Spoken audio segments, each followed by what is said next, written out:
Oi, gente, bom dia. Como é que vocês estão hoje? Eu espero que vocês estejam bem. A gente está caminhando para a nossa quarta semana de quarentena, né? E estamos caminhando também com os nossos vídeos a respeito da sociologia da violência. A gente já falou um pouquinho sobre o conceito de banalidade do mal, da Hannah Arendt. A gente já falou também sobre a violência e a guerra do Iraque, não é? Vocês produziram alguns textos também sobre isso. A gente falou sobre terrorismo e a noção de terrorismos no plural. E hoje, enfim, a gente vai chegar em criminalidade. A gente já está acabando essa nossa parte sobre sociologia da violência, tá? Que é um tema muito importante, mas muito extenso dentro da sociologia, dentro das ciências sociais. Vocês lembram do contexto histórico que permitiu o nascimento da sociologia? Isso é matéria do primeiro ano, e eu acredito que vocês tenham tido contato com esse conteúdo no ano passado. A Revolução Francesa e a Revolução Industrial foram os dois principais acontecimentos históricos que geraram muitas mudanças na sociedade. O aparecimento das fábricas, mais mercadoria foi produzida, gerando o aumento do comércio. As pessoas precisavam ir para as cidades para trabalhar nessas indústrias, e a única coisa que elas tinham para oferecer aos donos das fábricas era a sua força de trabalho. Ou seja, a gente tem a urbanização, que é a saída dessa galera da zona rural para a zona urbana, onde tinham as fábricas, né? Onde apareceram as primeiras fábricas, e eles tinham que vender a sua força de trabalho, que é o quê? É o seu tempo e a força física. E como pagamento, essas pessoas passaram a receber dinheiro. Os salários até então não existiam da forma que a gente conhece, né? Por exemplo, o nome salário vem de sal, a gente falou isso enquanto a gente estava lá na escola. Muitos soldados do Império Romano, eles recebiam seu pagamento em sal. Então vem daí essa ideia essa palavra salário. Essas máquinas dessas fábricas eram manipuladas por esses trabalhadores, que eram figuras típicas desse novo cenário urbano em formação.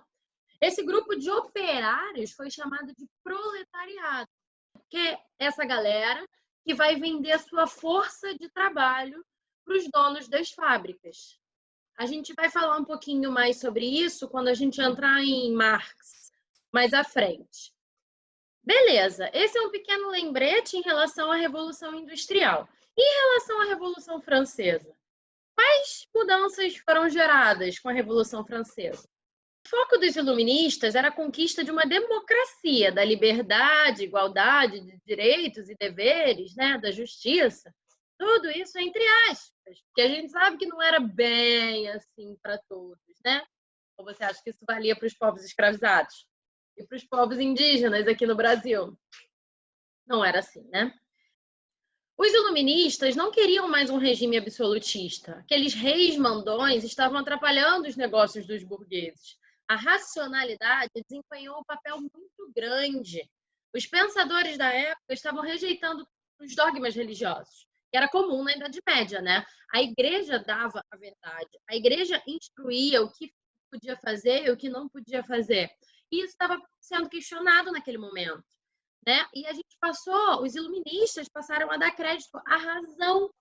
A gente teve também o desenvolvimento da ciência, a reforma protestante, e todos esses movimentos históricos ajudaram na formação dessa nova ciência. A sociologia, ela é fruto desse contexto. Os pensadores estavam querendo entender o que estava acontecendo com aquela sociedade naquela época. A ordem social era um interesse em comum para os pensadores, né? Estava tudo uma bagunça. Os filósofos, os pensadores, os intelectuais, eles queriam entender sobre essa ordem. O que mantém essa ordem? O que acaba com essa ordem, né? Os intelectuais começaram a se questionar sobre a sociedade, as regras, as leis. Será que era possível botar a sociedade como objeto de estudo? E aí a gente tem caras como Saint-Simon e Augusto Comte, por exemplo. O Comte, inclusive, foi a pessoa que deu o nome de sociologia para sociologia. Mas antes ele tinha chamado essa tal nova ciência aí de física social. que pode ser uma ótima dica para a gente lembrar que a sociologia inicialmente pega emprestado os pressupostos e métodos das ciências naturais, né? Olha a dica importante aí.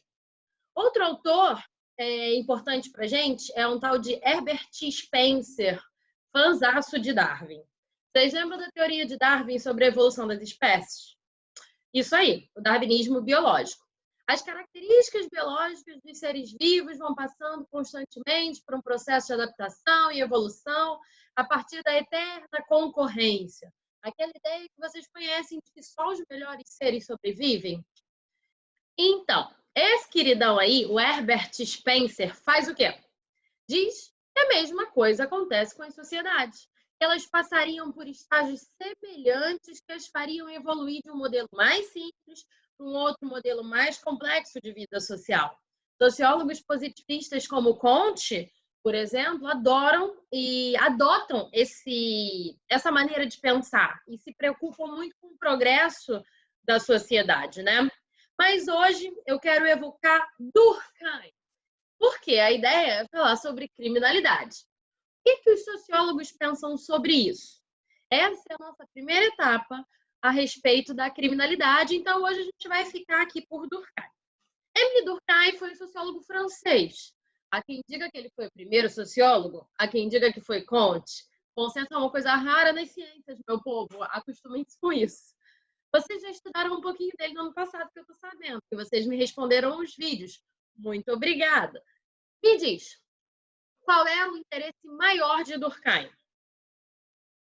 A coesão social. Isso aí, a ordem da sociedade. Ele acreditava que uma sociedade saudável era aquela que apresentasse mais estabilidade e maior coesão entre seus membros. Os pais deveriam ter, pelo menos a maioria, um comportamento conforme a norma, padrão daquele contexto. Enquanto Comte foi o responsável por dizer, ei, pera, vamos desenvolver uma ciência que estude a sociedade, Durkheim foi o cara que desenvolveu um método para fazer isso. Ele falou, pô, Comte, beleza, irmão, você começou o trabalho, peraí que eu vou dar continuidade para essa parada aí. A gente pode dizer que o eixo de análise de Durkheim era a normalidade, entre aspas, tá, gente? E a função da sociologia para Durkheim era de diagnosticar os problemas e agir de forma a reconduzir a sociedade àquele estado de organização. Vocês entenderam isso? O Durkheim queria achar qual era o probleminha ou problemão que estava acontecendo em determinada sociedade e pensar qual é a forma que a gente pode reconduzir essa sociedade para a organização. Como é que a gente pode botar esse trem no trilho? De novo, como é que a gente pode fazer essa sociedade ficar ordenada novamente? Durkheim desenvolve, então, o conceito de fato social. São maneiras de agir e de pensar coletivas que, independentemente da nossa vontade, exercem uma força sobre nós. Mas o que ele diz? Que nós devemos olhar esses fatos como coisas, tentar se afastar o máximo possível da nossa subjetividade. O mais importante hoje, que eu preciso que vocês entendam, é que para Durkheim é essa solidariedade advinda da divisão social do trabalho que vai gerar a coesão social, que vai permitir que a ordem reine, ok? O Durkheim percebe que em períodos de grande mudança social, como a passagem do feudalismo para a sociedade moderna capitalista, por exemplo, são gerados aspectos anômicos, aspectos de desordem social, porque as pessoas vão perdendo o seu referencial. As noções do que é certo ou errado vão se esvaindo.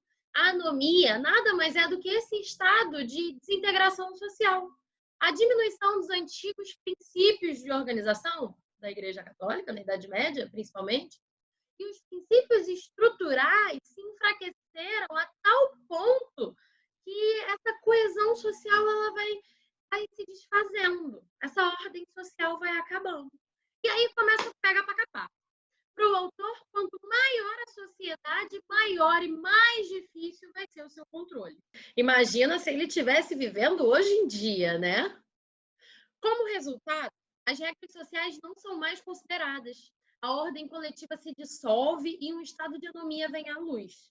As consequências disso são o aumento das taxas de suicídio e o aumento das taxas de crime. O Durkheim escreve um livrinho chamado O Suicídio. Ele é muito importante, isso também vai ser tema das nossas aulas. A parada diferente do Durkheim, que eu chamo a atenção, é que ele afirma que uma certa quantidade de crimes é normal e aceitável. Ele vê que existem crimes em todas as sociedades que ele estudou. Todas essas sociedades tinham regras, mas também apresentavam algumas lacunas, alguns caminhos, uns becos, que possibilitavam um comportamento diferente daquele previsto. Muitas vezes, esse comportamento aparentemente dissidente se torna funcional em relação à organização e à dinâmica social. Pensa comigo. O que ele está tentando dizer? Que, ok, existem regras, mas que há também, na própria dinâmica social, a possibilidade de fazer diferente do que essas regras mandam. E que esse rompimento de regras, pode ajudar a própria dinâmica social a voltar ao estado de coesão. Como diz na apostila de vocês, dentro de certos limites, o desrespeito às normas pode ser funcional em relação à sociedade, na medida em que explora a flexibilidade das próprias normas sociais. Uma das grandes contribuições da obra de Durkheim foi levar a criminalidade para o nível coletivo, para o nível social, saindo da ideia que reinava até então de personalidade criminosa. Gente, o que o Durkheim está falando aqui para gente? Que é normal que existem regras, que em todas as sociedades existem regras, mas que também existe um certo espaço para que a gente aja de forma diferente do que essas regras mandam. E que é interessante, até certo ponto, para essa sociedade, que essas pessoas descumpram essas regras. Dessa maneira, as outras pessoas vão ter a ideia mais clara do que são essas regras, do que pode ser feito, o que é permitido naquela sociedade.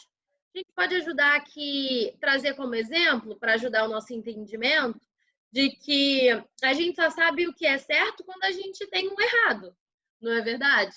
A gente só vai saber quais são as regras daquela sociedade quando a gente vê o que não pode ser feito. Então, quando você tem um crime numa sociedade, aquele crime vai ser punido e vai servir como exemplo para as pessoas, para que elas continuem tendo atitudes dentro daquelas regras que foram estabelecidas socialmente. Vocês estão entendendo? Ou seja, o crime é um fato social. E o crime, ele é até certo ponto bom para a sociedade, bom para manter essa regra social. O que vai diferenciar o crime ser um fato social normal ou um fato social patológico? Lembram disso, gente? Existem dois tipos de fato social. E o fato social normal e o patológico vai depender da quantidade que ele acontece na sociedade? Pois é. O crime é um fato social normal quando ele acontece de uma forma mediana, uma quantidade aceitável. Aceitável para que aquelas outras pessoas que não cometeram um crime tenham de forma mais clara na cabecinha o que pode e o que não pode ser feito. O crime vai se tornar um fato social patológico quando ele aumenta muito. Quando a gente tem uma taxa de crime muito alta, ele vai passar a ser um fato social patológico. O que vai definir se um fato social é normal ou patológico vai ser a quantidade de ocorrência dele na sociedade. Tá claro? Eu acho que isso é muito interessante para a gente abrir a nossa sessão de vídeo sobre criminalidade, né? Até que ponto o crime é um desvio da norma? Até que ponto o crime faz mal para a ordem social? Interessante também é que até então, por isso que eu falei sobre Spencer hoje, o darwinismo social, essa ideia de evolucionismo social, eu não lembro mais o que eu falei. por isso que eu falei sobre o darwinismo social e sobre Spencer, porque essa ideia de evolucionismo social vai ser muito importante para a gente quando a gente for falar sobre preconceito e discriminação, quando a gente for falar sobre racismo. Essa ideia permitiu, legitimou que certos povos dominassem outros. Essa ideia dos europeus nessa época, essa ideia positivista de que existem algumas sociedades, alguns povos que são mais evoluídos do que outros, legitimou a dominação e a escravização de certos povos. E isso afeta a nossa vida até hoje. Então, essa ideia gera problemas para a gente até hoje. E a gente vai entrar na nossa próxima apostila com racismo e discriminação, tá? E aí, gente, está fazendo sentido até agora? Me conta, me manda e-mail para eu saber o que vocês estão achando. Porque eu fico aqui gravando para o computador e não sei nada de vocês. Fala lá na plataforma, conta para mim o que vocês estão achando, se eu estou falando muito devagar ou muito rápido. Aceitamos sugestões, sempre. Vamos fazer um resumão, então, para fechar nossa aula de hoje. Por que Durkheim é importante para a gente estudar a criminalidade? Primeiro, ele foi o primeiro sociólogo a tirar a ideia de crime de uma esfera individual e passar ela para uma esfera social, coletiva. Isso é muito importante. O crime é um fato social normal para Durkheim. Existe em todas as sociedades, ok? O crime é algo que sempre esteve presente no âmbito da convivência coletiva. Esse é o primeiro tópico que a gente vem falando desde a nossa primeira aula. O crime não só faz parte, como ajuda as pessoas a verem com maior clareza as regras daquela sociedade.